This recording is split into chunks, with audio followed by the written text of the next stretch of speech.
Good morning, good evening, and good night to everyone who's watching right now. This is the Battle for Normandy by GMT Games, and this is probably one of the biggest board games I have ever played.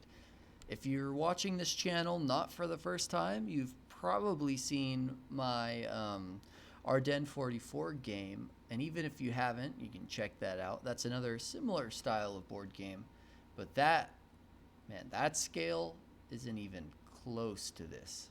Take a look.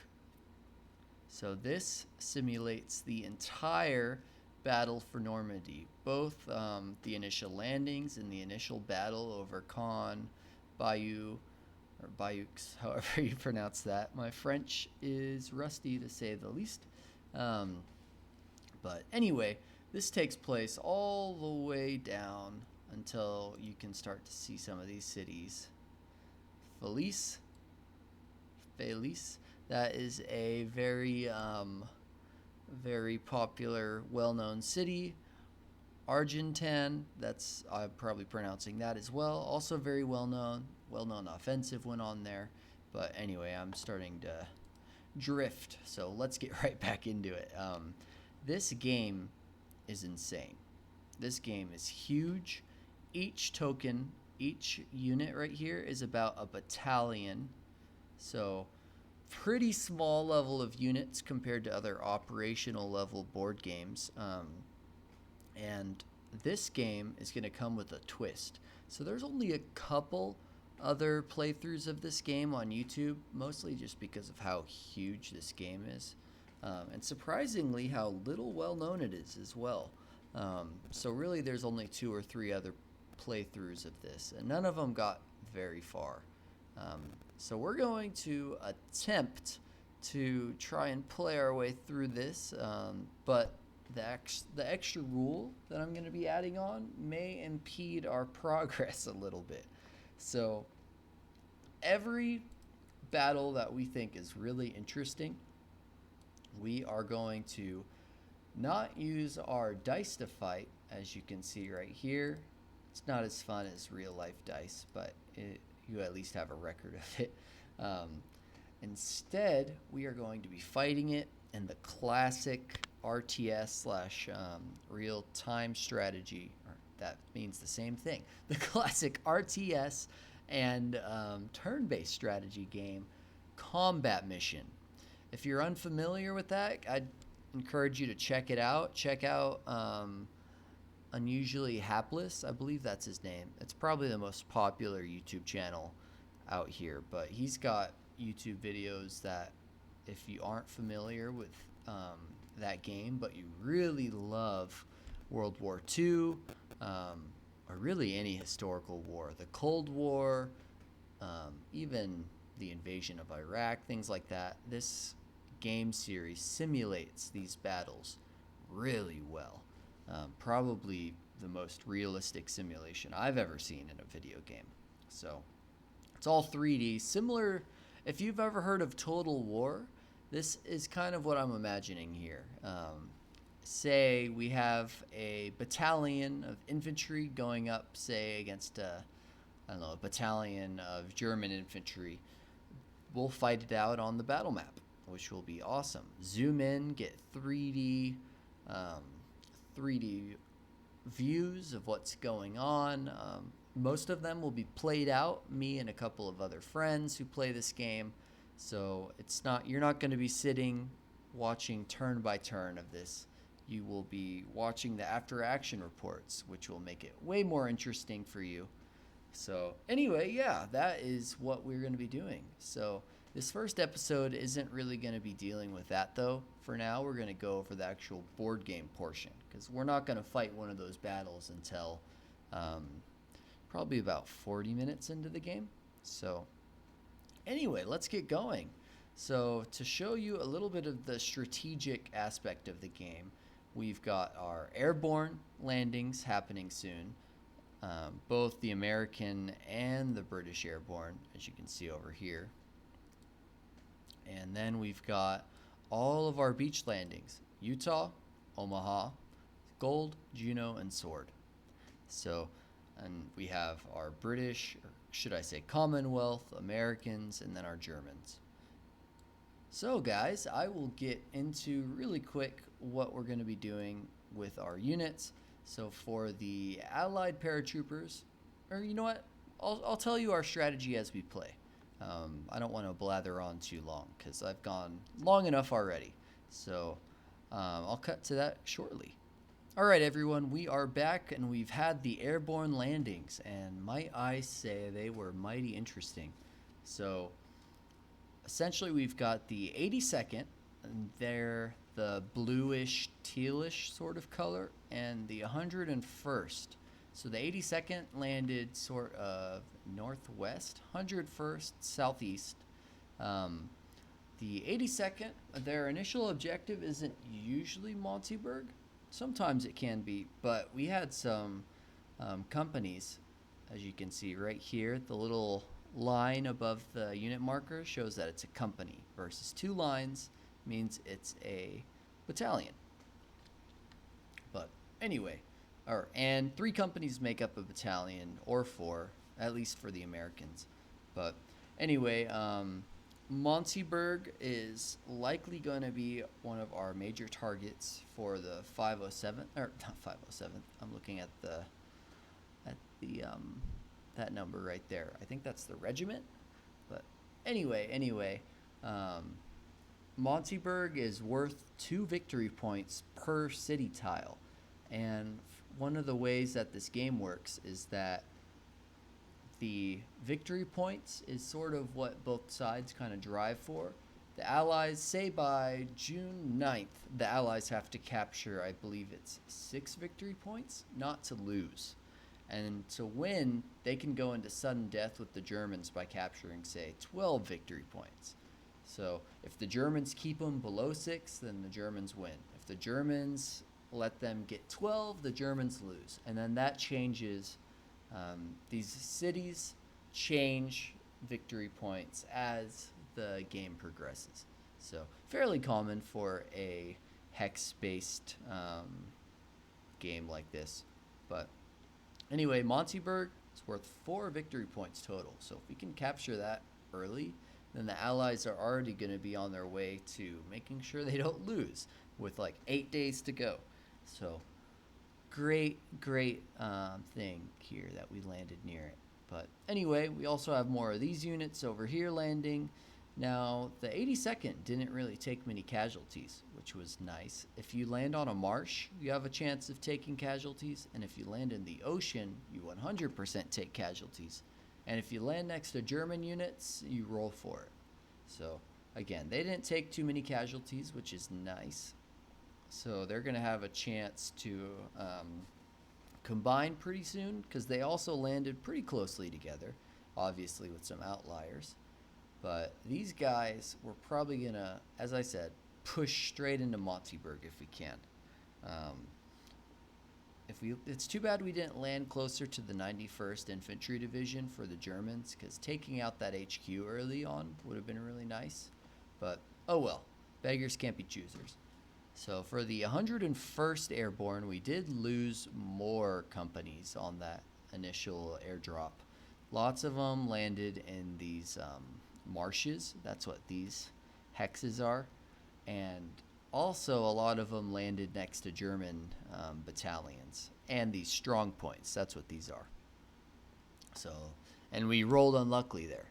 So the 101st is essentially going to be trying to clear out some of the strong points and some of these units, making way for the 4th Infantry Division to storm in and either go north or south, depending on what happens.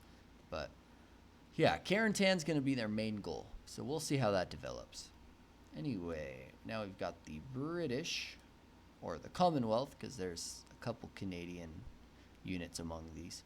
But anyway, their airdrops were kind of pathetic, which is funny because the game tries to make it seem like they're a lot easier to drop, like they're more organized and stuff. But the way it just turned out, lots of them went right in the ocean or landed next to these Panzer Grenadier battalions, and that did not end up well for them. So as you can see, we do not have very many battalions over here. But good news, we were able to take Pegasus Bridge. So if we can hold these bridges and sort of keep a perimeter out here, then we're going to be able to thrust across these rivers. Oh, sorry about that. We're going to be able to thrust across the river and attack Khan from the east as well as the west once we get the majority of our forces up here. So that is a huge benefit. Let's just see if we have the strength to hold out. Alright, so our units have had a chance to move and combine a little bit. Now, the strength of combining is that if you can get 3 of your companies together, preferably from the same sort of group. I forget what 3 battalions usually, 3 companies equals a battalion. So these guys are all trying to form up in their battalions, and if you can get all 3 companies together, then it actually gives you 4 attack power instead of here's 2. Here's 2 companies together. They only get 2 attack power. So there's a bit of a benefit to consolidating your guys rather than just keeping them all separated into their individual companies. But anyway, I'll show you how they moved around. So during this turn, the Airborne were all able to move 1 tile. So we actually occupied part of Montyburg with one of those companies. And then you can see these guys are starting. Most of them pretty much took their time and consolidated, but some of them are starting to push north, as you can see. Then we've got a couple outliers like these guys. I think they're moving in towards Point Olabi. I don't know exactly what that's called, or how to pronounce that, I should say. But anyway, the 101st Airborne, we actually had a unit push down across this river through the marshes. And then a couple other units going up next to these strong points. They're going to start assaulting them pretty soon. Even a battery right here. And yeah, they're starting to push down towards Carentan just a little bit. Over on the British side, lots of consolidation happening over here. All the Canadians are now together, and they're going to start trying to potentially take out some batteries, blow up some bridges, and hold a foothold across this river. So we'll see how that goes. Now, one thing I didn't mention was how many casualties exactly each side took, and here we are. So as you can see, the 82nd Airborne had 2 companies that died during the landings, 2 companies of their airborne infantry, and then one of their airborne howitzer artillery battalions was destroyed as well while landing. 101st took a lot more casualties. 1, 2, 3, 4, 5, 6, 7 companies destroyed. So they're a lot weaker. And then we go over to the British and the Canadians. 1 Canadian company destroyed, but then 1, 2, 3, 4, 5, 6, 7, same amount as the 101st, but there's a lot less of them. So that's why they're looking pretty weak. We already had 1 strong point eliminated somewhere. I don't know where exactly that happened, but that's interesting. Alright, and the Germans, well, the Americans have attacked the Germans, and the Germans are reacting. So as you can see over here, Vierville was actually just cleared. They had a level 3 strong point, which is pretty powerful. The best they can get is level 4, so that's pretty good that they were able to clear that with just, 3 attack strength. They had some engineers, though, which are good for attacking strong points. But anyway, Germans have pushed out a little bit. Any German unit that's within 2 tiles of the American units actually gets to react. Oh, looks like my screen turned on nighttime. Hopefully that doesn't bother you guys too much. I am recording this at 9 p.m. right now, so that was the threshold, I guess. But anyway, so we're seeing some German units react, and this OST unit actually pushed out to try and attack one of these units. The Americans can only move one tile a turn for a while, so they don't have to worry about St. Mare getting occupied. But anyway, this unit also pushed up. And we'll go over to the British. The British actually took out a lot of areas over here. A lot of strong points and batteries. So they're consolidating. It looks like for a second they're going to hang out over here and potentially block up this road intersection. And then these guys are still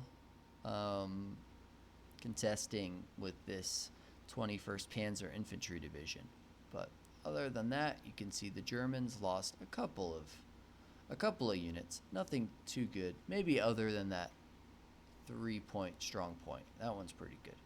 But yeah, anyway, I'll be back with the next part of the turn, which I believe is the first phase of the beach landings. Alright guys, the storming of the beaches has begun. So with these initial Allied pushes from the beachheads, we have D-Day tanks going in, as well as drifting. So some units are going to go where they're not supposed to and create problems or opportunities. So anyway, over here you can see the 4th Infantry Division has started pushing in already. They've taken some losses, as you'd expect. Over here we've got Omaha, way more German defenses than we were expecting, as what happened in history, and a lot of our units stacked, which those MG nests of the Germans, I'm sure happily accepted. So lots of men in small areas for them to fire at. As you can expect, most of these units actually took losses, which is unfortunate, but we have enough stuff over here to probably push through. Anyway, over on the British side, we've got lots of units and surprisingly not very many casualties. They're going to be a lot more efficient about clearing these beachheads, I think. So yeah, we've got the Canadian beach right here, and then British and British. So yeah, we also had airborne movement. So as you can see, this unit is very close to occupying the other side of Montyburg, but the Germans are reacting, and you probably have noticed more than just German units that are 2 paces away from Allied units are moving.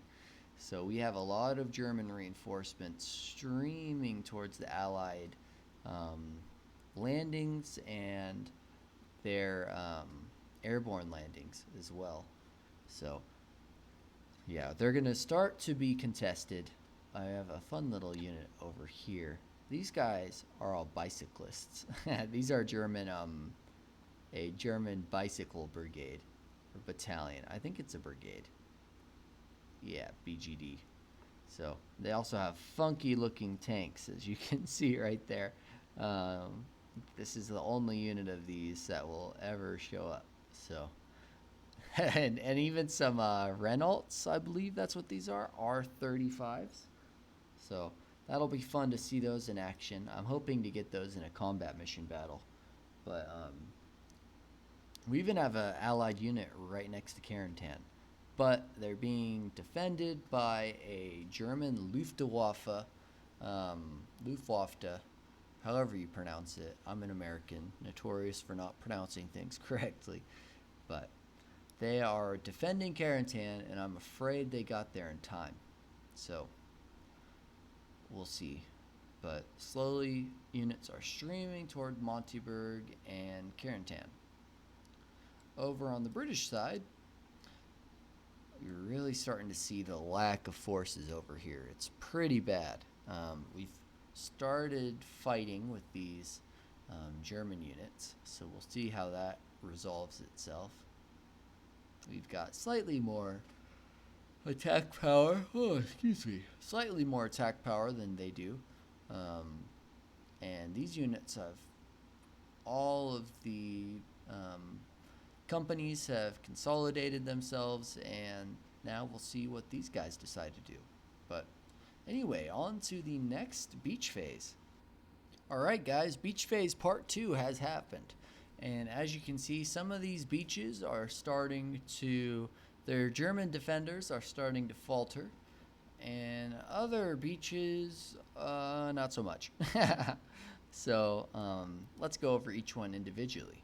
First, we've got Utah. They have pretty much broken through the defenses. There's one more strong point unit, level 4. That's the highest you can get. But they hopefully should be falling pretty soon. On to Omaha. As you can see, Omaha is not doing great. They had a lot of those companies that were on top of these strong points eliminated. So we're making some progress, but the strong points are still here, and they're going to still continue dealing damage. So as you can see, more companies than not have actually taken losses. At least a company and a half worth. So, but we are getting lots of forces onto the beach. This company is actually down to just one. I didn't change the name of it. That's the default name that comes on a unit if you create a breakdown unit. So, yeah, this beachhead is not going well. Well, it's going all right. We're probably going to break through, but with lots of losses, as what happened historically. Over on the British side, though, as I said earlier, the British have nearly broken through. Over on Gold Beach, you can see not very many losses. Most of these units are pretty healthy, and the German units are looking sparse. There's only one actual strong point left standing that was on the initial beachhead. There's this one here as well, but that wasn't defending the beachheads. And over on Juneau, same thing, only one strong point left defending one beachhead. The rest of them taken out. They have a pretty open route for a couple miles at least if they want to push south, a couple kilometers. And then we've got these units over here, same thing. They have less maneuver space, but the units that are defending around aren't too powerful, and slowly we're going to get more strength. So if these units stay isolated, we should be able to push through pretty quickly. Now for the Airborne, we've occupied all of Montyburg. That's 4 victory points so far, but we are starting to get German reinforcements pushing in. Here we have, it's funny, that's actually an artillery battalion right there. But next to it is an anti-tank battalion. They're contesting this side of Montyburg, defended by just a company. And then over here we have another anti-tank battalion. It's funny, you can see they're actually defensive units. They have more or equal defense strength to their attack strength. But soon we're going to have infantry divisions starting to come in here. Now, if one thing to note, units that are on the coast of the Cherbourg Peninsula, it's probably not Croatan. I think that's what this peninsula is called, the Croatan Peninsula. They can't move until the landing phases are over, or if American units get 2.2 hexes close to them. So any unit that's like 2 hexes away from the coast is going to be stuck there until this phase is over. So not great for the Germans, but it is what it is. So it gives the Airborne the ability to continue their momentum. So continue pushing towards Montyburg, try and hold this river. You can see they're pushing back behind this river, the Murderet River. But 101st, they've taken out all of the strong points. They've actually liberated Marie du Mont, which is pretty impressive. Saint Marie Inglis they still have their OST battalion there. But they are starting to put pressure on Carentan. And American Airborne don't need to worry about being out of supply until the end of the landing phase. So that's their chance to really put some pressure on these guys. You can see, though, this Luftwaffe airborne troop has split down, and they've sent a company to defend this side of Carentan. Sort of what's happening up here with the Americans. So no airborne are going to be getting in here soon, and we've got some tanks. You could barely call these tanks Renault 35s, and another OST battalion making their way over to defend Carentan. So we'll see what happens there. That's the 101st. I pointed out all the beachheads. So over with the British, you can see they're trading blows with the Germans. The Germans have taken some losses. The British have taken some losses.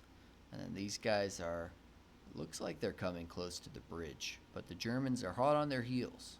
So we'll see what happens there. All right, everyone, we're on the last beach phase of the game. So after this, it will be normal turns from here on out with normal combat and normal battles. I guess that's the same thing, but normal rules. So yeah, you will see that the majority of the Allied fleet has just shown up. So all of these markers representing battleships, heavy cruisers, light cruisers, destroyers, so on have shown up, and they are lending aid to Allied troops. So let's focus first on the Allied beachheads.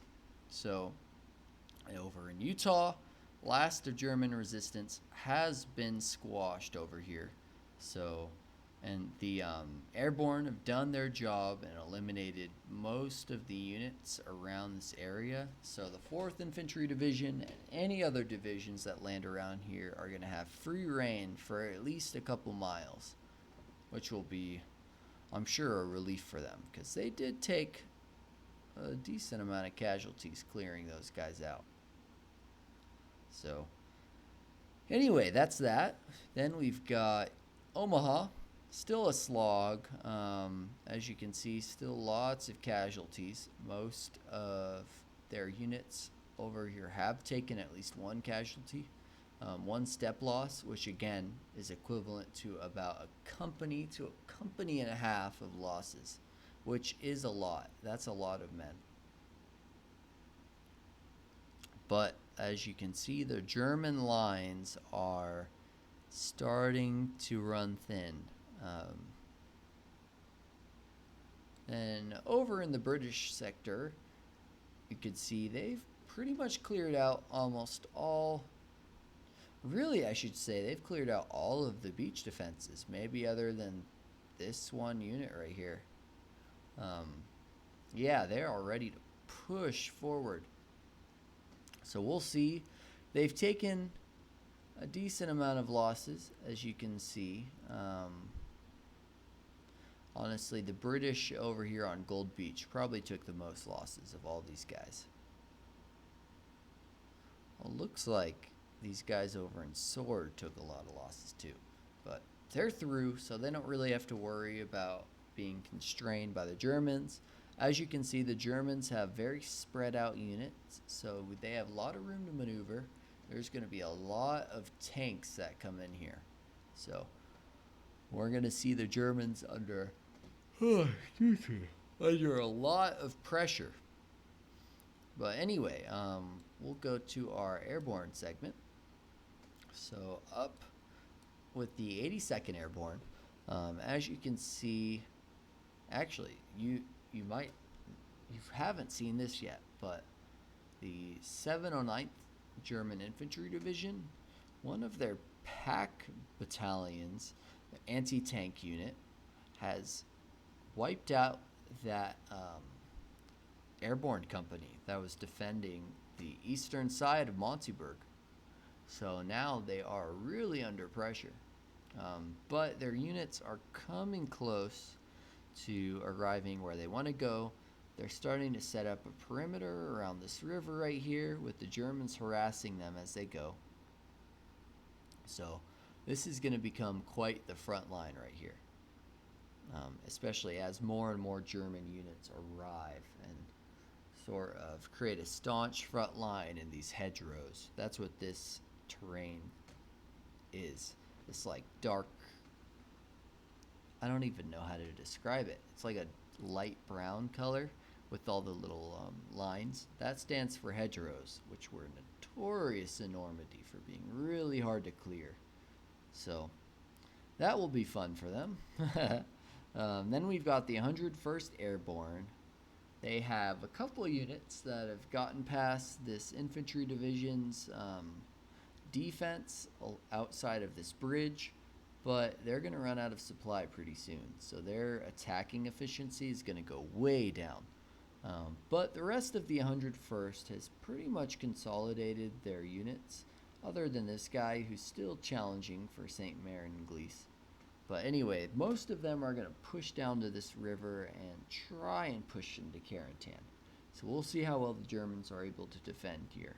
Any reinforcements seem far away, so this is all they have for now, really. Anyway, from there, that's the reinforcements over. Oh, sorry, pardon me. So reinforcements over in that section. Again, we've got German movements, creating a strong point around this road intersection.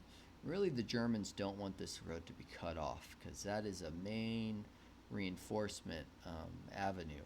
As long as they have that, they can move 3 hexes per 1 MP. As soon as that's cut off, they're going to have a hard time moving units from these two directions, from east to west. But Bayou is looking pretty badly defended, so we'll see how that goes. Anyway, British Airborne, as you can see, the Germans have withdrawn to this bridge, and they're going to try and potentially drive these guys out and take control of this again. That way they can potentially keep the Allies from crossing over.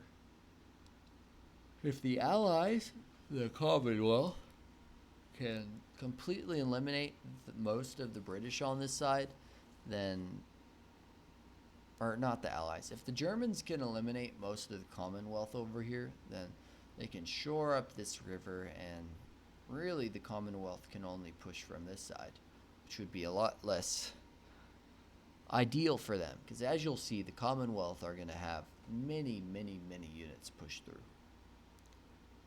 But yeah, I'll show you a overview of the losses pretty soon.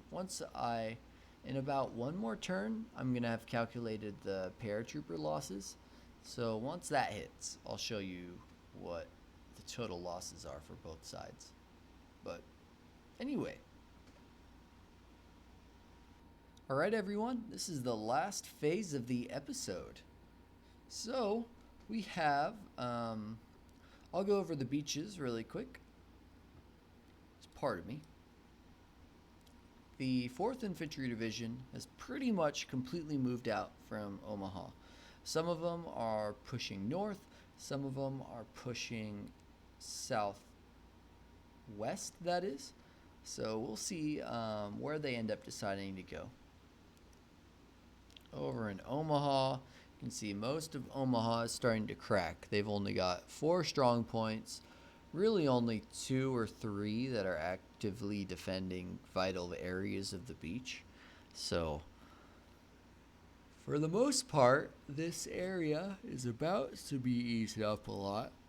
Oh, pardon me. So these units, once that is unleashed, that is going to unleash a flood of Allied units. Most of them will be very damaged, but still quite the flood. Anyway, over here we've got the Commonwealth units. They are surging forward as we said they would. They even captured Craiuli.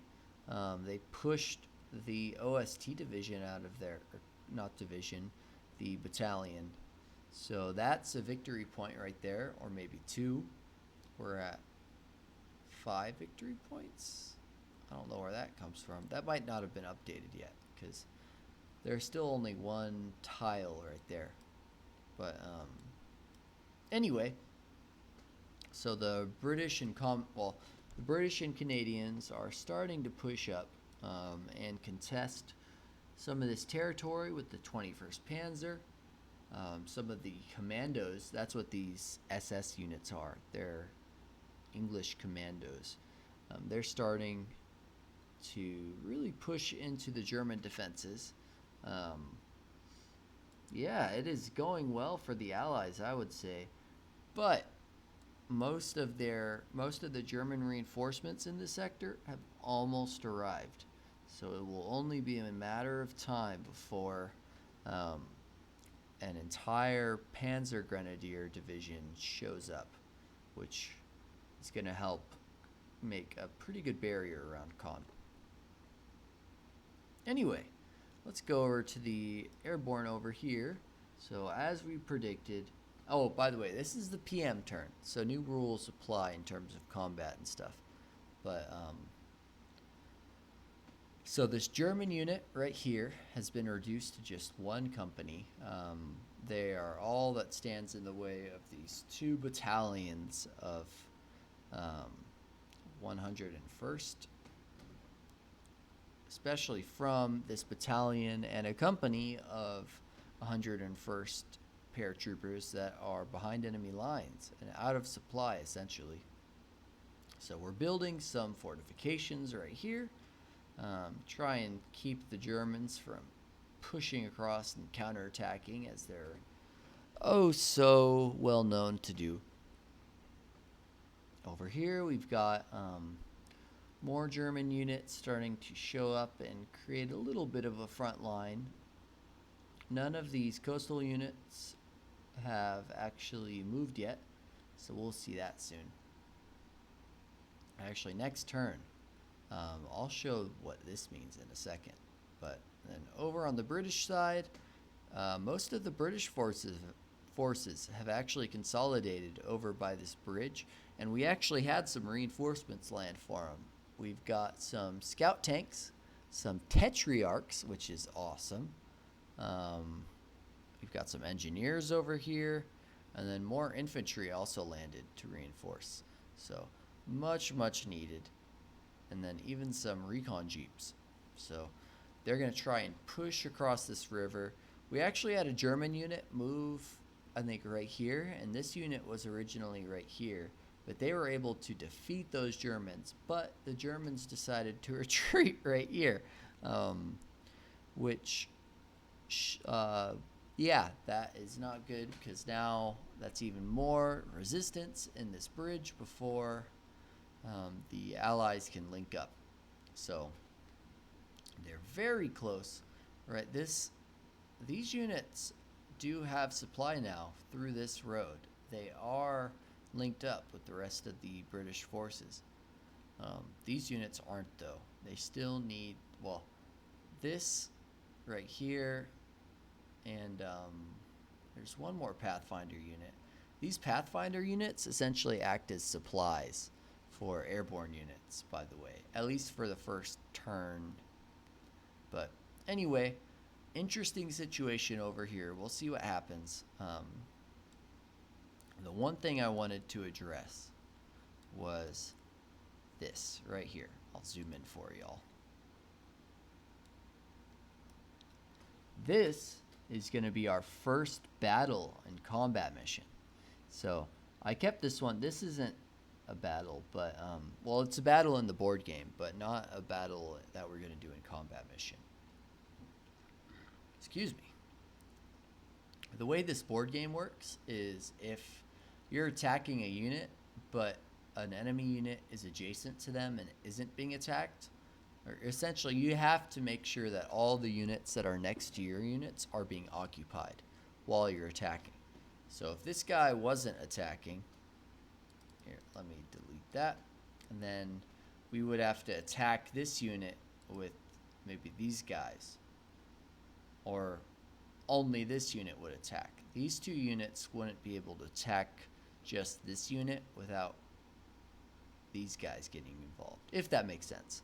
It's kind of complicated, a little different from what I've seen in other board games, but it makes for some pretty interesting tactical gameplay. But anyway, we are going to show this battle, this battle of two sort of depleted airborne battalions going up against a depleted anti-tank battalion defending a city. So and by the way, so each of these battles, so players generally roll for which side they're going to get, because I can't keep some of the better players on one team and then some of the players that aren't as good on another team, or else we'll end up having not as equal battles overall. So besides, it also makes some fun. Players can experience different force types, so that way they're not just stuck to playing American Army units or German Luftwaffe or German Wehrmacht or German SS units. Everyone can play everyone, which will be fun. So I actually play this German anti-tank unit, and I would say I put up a pretty good defense against a force that is pretty outstanding. Outnumbers me by a lot. I would say I put up a pretty good defense, but you'll be the judge of that pretty soon. But anyway, guys, that is the end of the board game segment, the first board game segment at least, before we hit our combat mission battle. And I hope you guys enjoyed this. This is going to be quite the epic campaign. Huge scale. Soon there's going to be way more units and way more divisions on this map from both sides. The German reinforcements haven't even shown up yet. So yeah, you're going to see there are going to be many, many Germans and many, many Allied units. So anyway, guys, if you like this video, be sure to watch the next one and take a look at some of my other board game content. And be sure to look out for the next one. Feel free to subscribe if that will help you do that. But anyway, guys, thank you for watching, and I hope to see you in the next one. Bye-bye for now.